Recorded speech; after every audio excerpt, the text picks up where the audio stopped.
Hi friends, welcome to our channel. ఈరోజు నేను 2026లో బెంగాలీ లాంగ్వేజ్లో రిలీజ్ అయినటువంటి ఒక మంచి మిస్టరీ థ్రిల్లర్ వెబ్ సిరీస్ స్టోరీని ఎక్స్ప్లెయిన్ చేయబోతున్నాను. అదే దేబీ. ఇక టైం వేస్ట్ చేయకుండా స్టోరీలోకి వెళ్ళిపోదాం. Now let's start our video.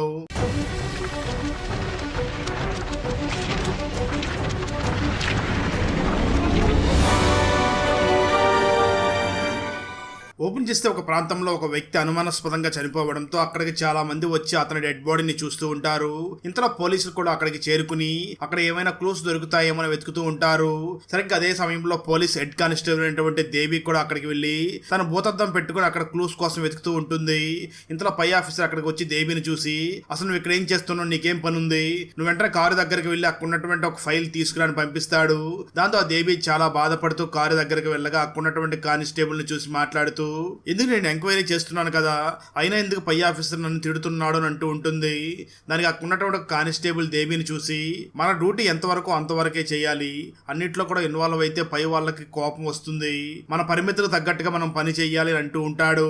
కానీ దేవి మాత్రం ఆ కానిస్టేబుల్ ని చూసి, నాకు ఈ క్రైమ్ ఇన్వెస్టిగేషన్ చేయాలంటే చాలా ఇంట్రెస్ట్ గా ఉంటుంది, అందుకే నాకు ఎవరు చెప్పకపోయినా ఈ ప్లేస్ దగ్గరికి వెళ్ళి ఎంక్వైరీ చేస్తున్నాను అని అంటూ ఉంటుంది. ఖర్చిస్తే మరో పక్క ఒక ఆశ్రమాన్ని చూపించడం జరుగుతుంది. అందులో ఉన్నటువంటి ఒక పెద్ద వ్యక్తి అక్కడికి వచ్చి ఉన్న వాళ్ళందరినీ చూసి చాలా మంచి వాక్యాలు చెప్తూ ఉంటాడు. సరిగ్గా అదే సమయంలో అక్కడికి మన హీరోయిన్ అయినటువంటి దేవి ఇంట్లో కేర్ టేకర్ గా ఉన్నటువంటి లేడీ దేవి తమ్ముడు వీల్ చైర్ కే పరిమితం అయి ఉండడంతో తనని అక్కడికి తీసుకుని వస్తుంది. దేవి వాళ్ళ తమ్ముడు వీల్ చైర్ కే పరిమితం అయి ఉండడంతో తనని వీల్ చైర్ లో అక్కడికి తీసుకుని రావడంతో దేవి తమ్ముడు అక్కడ పెద్ద ఆయన మంచి మాటలు చెప్తూ ఉండడంతో ఆ మాటలన్నింటినీ కూడా చాలా శ్రద్ధగా వింటూ ఉంటాడు. ఖర్చిస్తే మరో పక్క పోలీస్ స్టేషన్ లో పోలీస్ ఆఫీసర్ ఒక మహిళని అక్కడికి తీసుకుని వచ్చి, నిజం చెప్పు, నువ్వే కదా నీ భర్తను చంపేశావు అని అడుగుతూ ఉంటాడు.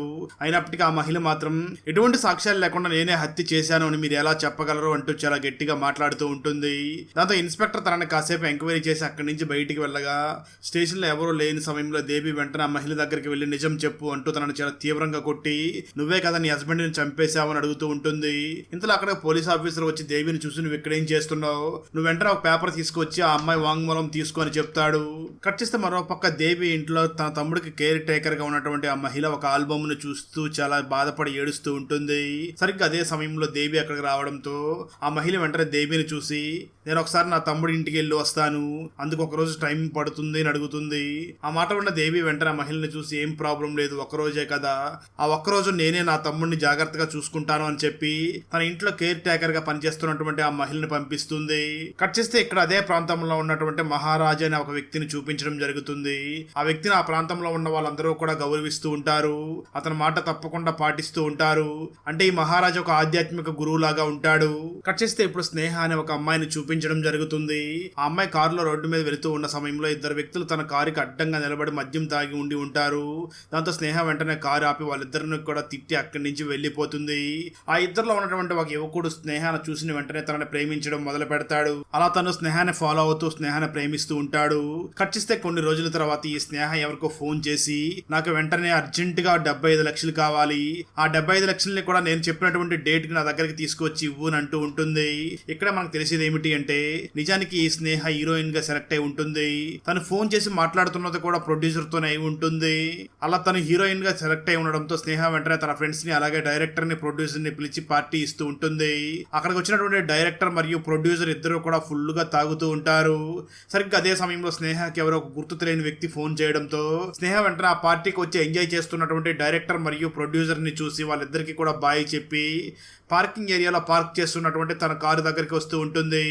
సరిగ్గా అదే సమయంలో ఒక గుర్తు తెలియని వ్యక్తి వచ్చి ఒక ఇంజెక్షన్ ని ఆమె మెడ మీద పొడుస్తాడు. దాంతో స్నేహ అక్కడికక్కడే స్పృహ కోల్పోయి కింద పడిపోతుంది. కట్ చేస్తే మరో పక్క దేవి ఇంట్లో వర్క్ చేస్తున్నటువంటి కేర్ టేకర్ లీవ్ మీద తన ప్రాంతానికి వెళ్లి ఉండడంతో దేవి వెంటనే తనకు వీడియో కాల్ చేసి మాట్లాడుతూ ఉంటుంది. సరిగ్గా అదే సమయంలో ఆ ప్రాంతంలో ఉన్నటువంటి ఆధ్యాత్మిక గురువు అయినటువంటి మహారాజా పోలీస్ స్టేషన్ దగ్గరికి వస్తాడు. దాంతో పోలీస్ స్టేషన్ లో ఉన్న వాళ్ళందరూ కూడా తనకు చాలా గౌరవించి మాట్లాడుతూ, మీరెందుకు స్టేషన్ కి వచ్చారు సార్, కబురు పెడితే మేమే వచ్చేవాళ్ళం కదా అని అంటూ ఉంటారు. అప్పుడు మహారాజు వెంటనే వాళ్ళని చూసి మాట్లాడుతూ, మా చుట్టాల అమ్మాయి అయినటువంటి స్నేహ కనిపించడం లేదు, తను రీసెంట్ గా హీరోయిన్ గా సెలెక్ట్ అయ్యింది, తన డైరెక్టర్ ని మరియు ప్రొడ్యూసర్ ని కలవడానికి వెళ్ళింది, కానీ ఆ తర్వాత నుంచి తను కనిపించడం లేదు అని అంటూ ఉంటాడు. ఇక్కడ ఒక చిన్న ఫ్లాష్ బ్యాక్ ని చూపించడం జరుగుతుంది. నిజానికి ఆ స్నేహ మహారాజు కారులోనే బయలుదేరి ఉండి ఉంటుంది. అయితే స్నేహ మాత్రం మహారాజుని చూసి, నేను నీ డొక్కు కారులో పార్టీ జరుగుతున్నటువంటి ప్లేస్ దగ్గరికి రాను అని అంటూ ఉంటుంది. సరిగ్గా అదే సమయంలో స్నేహ నటించబోతున్నటువంటి మూవీలో హీరోగా నటించబోతున్నటువంటి వ్యక్తి అక్కడికి రావడంతో కారు దిగినటువంటి స్నేహ అతనితో పాటు అక్కడి నుంచి వెళ్లిపోయి ఉంటుంది. స్టోరీ ప్రజెంట్ కి వస్తుంది. మహారాజా వెంటనే పోలీసుల్ని చూసి అది జరిగింది, ఆ తర్వాత స్నేహ పార్టీకి వెళ్ళింది కానీ తిరిగి రాలేదు, ఏమైందో మీరే కనిపెట్టాలి అని అంటూ ఉంటాడు. తర్వాత పోలీస్ ఆఫీసర్ వెంటనే అక్కడ ఉన్నటువంటి కానిస్టేబుల్స్ ని చూసి వెంటనే ఆ స్నేహ ఎవరెవరికి ఫోన్ చేసిందో కనుక్కోండి, అదేవిధంగా తన సిగ్నల్స్ లాస్ట్ టైం ఎక్కడ ఆగిపోయో కనుక్కోండి అని అంటూ ఉంటాడు. అక్కడ ఉన్నటువంటి దేవి పోలీస్ ఆఫీసర్ ని చూసి సార్ తన సిగ్నల్ చివరిసారిగా ఆగిపోయినటువంటి ప్లేస్ దగ్గరికి వెళ్తే మనకేమైనా క్లూ దొరుకుతుంది అని అంటూ ఉంటుంది. అయితే ఆ పోలీస్ ఆఫీసర్ మాత్రం దేవిని చూసి నువ్వు చెప్పినవన్నీ చేయడానికి నేను నీ కింద పని చేయడం లేదు, నువ్వే నాకు కింద పని చేస్తున్నావు, ఈ కేసుని ఎలా హ్యాండిల్ చేయాలో నాకు బాగా తెలుసు అని చెప్పి తను వెంటనే ఆ మహారాజుని చూసి తను మీరేం బాధపడకండి, వెంటనే తను ఎక్కడికి వెళ్ళిందో కనిపెడతామని చెప్పి ఆ మహారాజాని అక్కడి నుంచి పంపించేస్తాడు. ఆ తర్వాత పోలీస్ డిపార్ట్మెంట్ వాళ్ళు స్నేహ సిగ్నల్స్ లాస్ట్ టైం ఎక్కడ ఆగాయో ఆ ప్లేస్ దగ్గరికి వెళ్ళి వెతుకుతూ ఉన్న సమయంలో అక్కడ పోలీసులకు ఎటువంటి క్లూ దొరకదు, కానీ అక్కడే ఉన్నటువంటి దేవికి మాత్రం అక్కడికి ఏదో ఒక కారు వచ్చి వెళ్ళినట్లుగా కారు టైర్ మార్క్స్ అక్కడ కనిపిస్తూ ఉంటాయి. దాన్ని చూసినటువంటి దేవి ఇదే విషయాన్ని తన పై ఆఫీసర్ కి చెప్పగా తను మాత్రం ఆ విషయాన్ని పెద్దగా పట్టించుకోకుండా వదిలేస్తాడు. మరోపక్క మీడియా వాళ్ళకి ఆ మహారాజా బంధువుల అమ్మాయి అయినటువంటి స్నేహ కనిపించడం లేదు అని తెలియడంతో ఆ న్యూస్ చాలా వైరల్ అవుతుంది. దాంతో పోలీసుల మీద ఇంకా ప్రెజర్ పెరుగుతూ ఉంటుంది. అప్పుడే దేవి కనిపించకుండా పోయినటువంటి స్నేహ చనిపోయి ఉందా లేదా బ్రతికి ఉందా, చనిపోయి ఉంటే తన డెడ్ బాడీ అన్నా కనిపించి ఉండాలి, కానీ తన డెడ్ బాడీ ఇంకా కనిపించలేదు కదా అని ఆలోచిస్తూ ఉంటుంది. ఇక్కడ మనకు ఎవరో ఒక వ్యక్తి స్నేహాన్ని కింద పడేసి ఈడ్చుకుని వెళుతూ ఉంటాడు. ఆ వెంటనే తను ఒక ఇటుకరాయి తీసుకుని ఆ స్నేహాన్ని కొడుతూ ఉంటాడు. ఇక్కడ ఒక చిన్న ఫ్లాష్ బ్యాక్ ని కూడా చూపించడం జరుగుతుంది. ఒక రోజు దేవి సోషల్ మీడియాలో మా తమ్ముడిని చూసుకోవడానికి ఒక కేర్ టేకర్ కావాలి అని ఒక పోస్ట్ చేసి ఉంటుంది. దాన్ని చూసినటువంటి దేవి ఇంట్లో కేర్ టేకర్ గా వర్క్ చేస్తున్నటువంటి ఆ మహిళ దేవి దగ్గరికి వచ్చి మాట్లాడుతూ నాకు శాలరీ ఏమి వద్దు మేడం, 3 పూట్ల అన్నం పెడితే చాలు అని చెప్పి ఆ పనిలో జాయిన్ అయి ఉంటుంది. ఇక్కడ స్టోరీ మళ్ళీ ప్రజెంట్గా వస్తుంది. మరోపక్క పోలీస్ ఇన్స్పెక్టర్ స్నేహ చివరిసారిగా ఎవరితో కలిసిందో ఆ డైరెక్టర్ మరియు ప్రొడ్యూసర్ దగ్గరికి వెళ్లి ఎంక్వైరీ చేస్తాడు.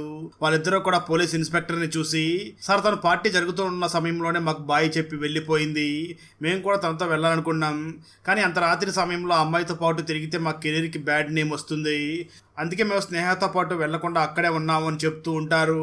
ఆ మాటలు విన్నటువంటి ఇన్స్పెక్టర్ వీళ్ళు నిజమే చెప్తున్నారు అని డైరెక్టర్ మరియు ప్రొడ్యూసర్ని అక్కడి నుంచి వదిలేస్తాడు. మరోపక్క దేవి మాత్రం ఈ కేసు గురించి చాలా తీవ్రంగా ఆలోచిస్తూ ఉంటుంది.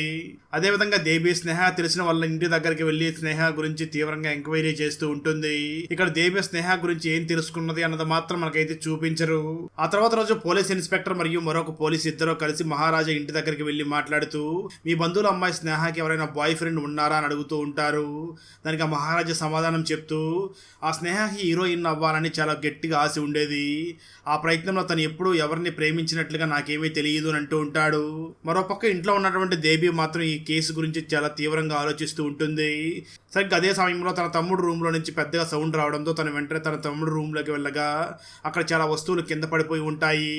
దాంతో వాటన్నిటిని కూడా తీస్తూ ఉంటుంది. సరిగ్గా అదే సమయంలో ఆ బాబు కేర్ టేకర్ అక్కడ రావడంతో ఇద్దరు కలిసి ఆ బాబుని కూర్చోబెడతారు. మరోపక్క పోలీసులను చూసినటువంటి ఆ మహారాజా భార్య మాట్లాడుతూ మరోపక్క మహారాజా వైఫ్ దగ్గర పోలీసులు మాట్లాడుతూ ఉన్న సమయంలో మహారాజా వైఫ్ వెంటనే పోలీసుల్ని చూసి స్నేహ నా దగ్గర మాట్లాడుతూ తనను ఎవరో ఫాలో అవుతున్నారని, తనను ప్రేమించమని వేధిస్తున్నాడని నాకు చెప్పింది. దాంతో నేను వెంటనే తనను చూసి ఈ విషయం నువ్వెందుకు మహారాజుకి చెప్పలేదని అడిగాను. దానికి ఆ స్నేహ ఇంత చిన్న విషయానికి కూడా మహారాజుకి చెప్పాల్సిన అవసరం ఏముంది, నేనే ఈ విషయాన్ని హ్యాండిల్ చేయగలను అని నాకు చెప్పింది అని ఆ మహారాజు వైఫ్ పోలీసులకు చెప్తూ ఉంటుంది. ఆ మాటలు విన్న పోలీసులు వెంటనే ఆ స్నేహాన్ని వేధిస్తున్నటువంటి ఆ వ్యక్తిని కనుక్కోవడం కోసం ప్రయత్నాలు మొదలు పెడతారు. కట్ చేస్తే మరో పక్క దేవికి ఒక బలమైన ఆధారం దొరికి ఉంటుంది.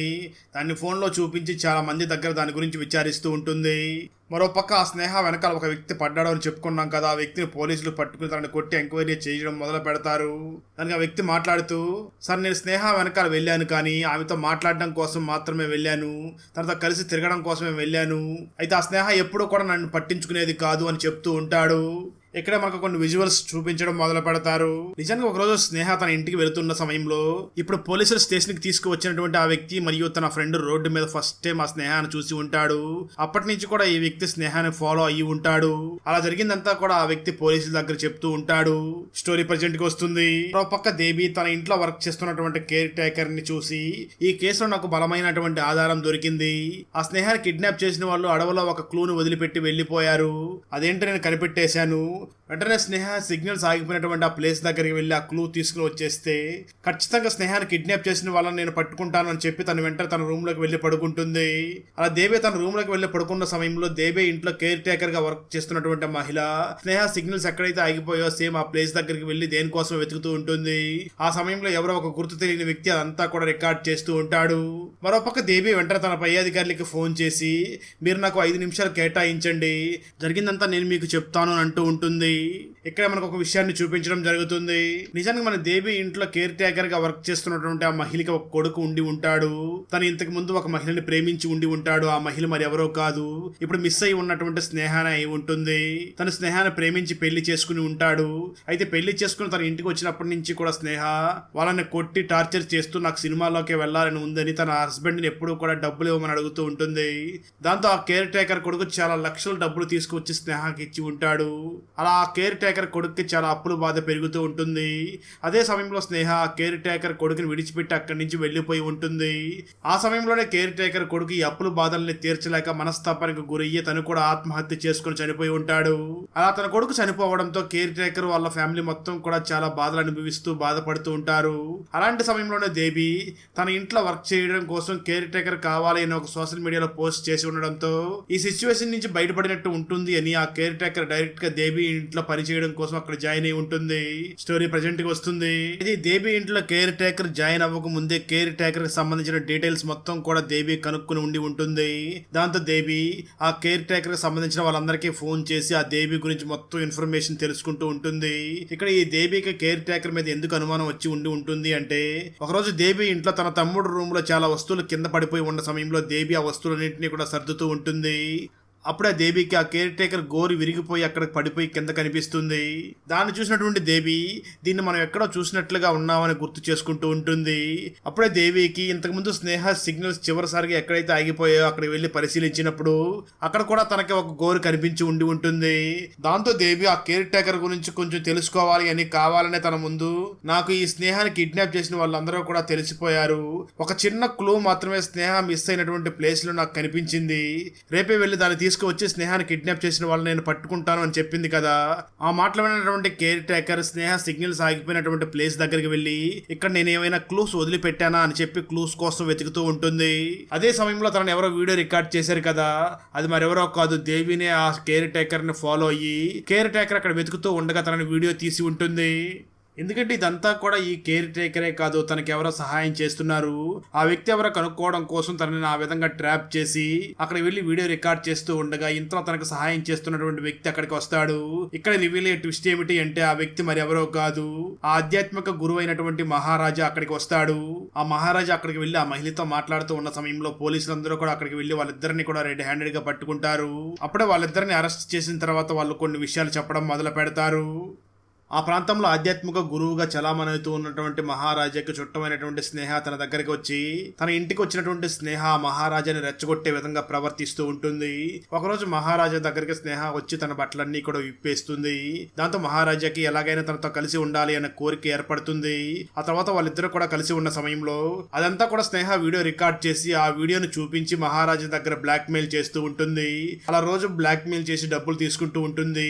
సేమ్ ఇదే విధంగా ఆ రోజు కూడా ఫోన్ చేసి నాకు 75 లక్షల రూపాయలు కావాలి, నేను హీరోయిన్ గా నటించాలి అంటే ఆ మాత్రం ఉండాలి, వెంటనే నేను చెప్పినటువంటి ప్లేస్ దగ్గరికి డబ్బులు తీసుకురా అని చెప్పి ఆ మహారాజాని బ్లాక్ మెయిల్ చేసి ఉండి ఉంటుంది. దాంతో మహారాజా స్నేహ తనని బ్లాక్ మెయిల్ చేస్తూ ఉండడంతో బాధపడుతూ ఉన్న సమయంలో కేర్ టేకర్ మహారాజా దగ్గరికి వెళ్లి నా కూతురు జీవితాన్ని స్నేహ నాశనం చేసేసింది అని స్నేహ చేసినటువంటి పనులన్నీ కూడా మహారాజా దగ్గర కేర్ టేకర్ చెప్తూ ఉంటుంది. దాంతో వాళ్ళిద్దరూ కూడా ఎలాగైనా సరే ఈ స్నేహకి మనం బుద్ధి వచ్చేలాగా చెయ్యాలి అని డిసైడ్ అవుతారు. ఆ తర్వాత స్నేహ ఏ రోజైతే డైరెక్టర్ కి మరియు ప్రొడ్యూసర్ కి పార్టీ ఇచ్చింది కదా, ఆ సమయంలోనే మహారాజా స్నేహ ఫోన్ చేసి నువ్వు అడిగినటువంటి డబ్బులు నా కారులో ఉన్నాయి, పార్టీ అయిన వెంటనే నా కారు దగ్గరికి వచ్చి ఆ డబ్బులు తీసుకుని వెళ్ళు అని చెప్పి ఫోన్ చేసి ఉంటాడు. నిజానికి ఇదంతా కూడా ఆ కేర్ టేకర్ నా తమ్ముడు దగ్గరికి వెళ్ళి వస్తాను అని చెప్పి దేవి దగ్గర లీవ్ తీసుకుంది కదా, ఆ రోజే జరిగి ఉంటుంది. పార్టీ అయిన తర్వాత స్నేహ డైరెక్ట్ గా మహారాజా కారు దగ్గరికి వెళ్ళగా అప్పటికి ఆ కారులో మహారాజాతో పాటు ఆ కేర్ టేకర్ కూడా ఉంటుంది. వాళ్ళిద్దరు కూడా స్నేహాన్ని కారులో ఎక్కించుకుని నిర్మానుష్యమైన ప్రదేశానికి తీసుకుని వెళ్లి తనను చాలా తీవ్రంగా కొడతారు. అప్పుడే స్నేహ చనిపోయింది అనుకుంటారు, కానీ అప్పటికి స్నేహ చనిపోకుండా ఉండి ఉంటుంది. దాంతో కేర్ టేకర్ వెంటనే ఒక ఇటురాయి తీసుకుని వెళ్లి తనని మొహం మీద చాలా తీవ్రంగా కొట్టడంతో ఆ స్నేహ అక్కడికక్కడే చనిపోతుంది. ఆ తర్వాత స్నేహ బాడీ ఎవరికి కనిపించకుండా ఉండాలి అని పక్కనే ఉన్నటువంటి చెరువులో వేసేసి అక్కడి నుంచి వెళ్లిపోయి ఉంటారు. ఆ తర్వాత మహారాజా తన మీద ఎవరికి డౌట్ రాకుండా ఉండాలని, పోలీసులు ఎలాగో ఈ కేసుని సాల్వ్ చేయలేరు అని తనే స్వయంగా పోలీస్ స్టేషన్ కి వెళ్లి మా చుట్టాల అమ్మాయి అయినటువంటి స్నేహ కనిపించకుండా పోయింది అని కంప్లైంట్ ఇచ్చి ఉండి ఉంటాడు. అయితే దేవి చాలా తెలివిగా ఈ కేసును సాల్వ్ చేసి ఉండడంతో అక్కడ ఉన్నటువంటి కానిస్టేబుల్ దేవిని చూసి ఈ కేసును నువ్వు సాల్వ్ చేసావు కదా, ఖచ్చితంగా నీకు ప్రమోషన్ వస్తుంది అని తనని ఎంకరేజ్ చేసి మాట్లాడుతూ ఉంటాడు. సరిగ్గా అదే సమయంలో జైల్లో ఉన్నటువంటి ఆ కేర్ టేకర్ని ఎవరో చంపేశారు అన్న విషయం తెలుస్తుంది.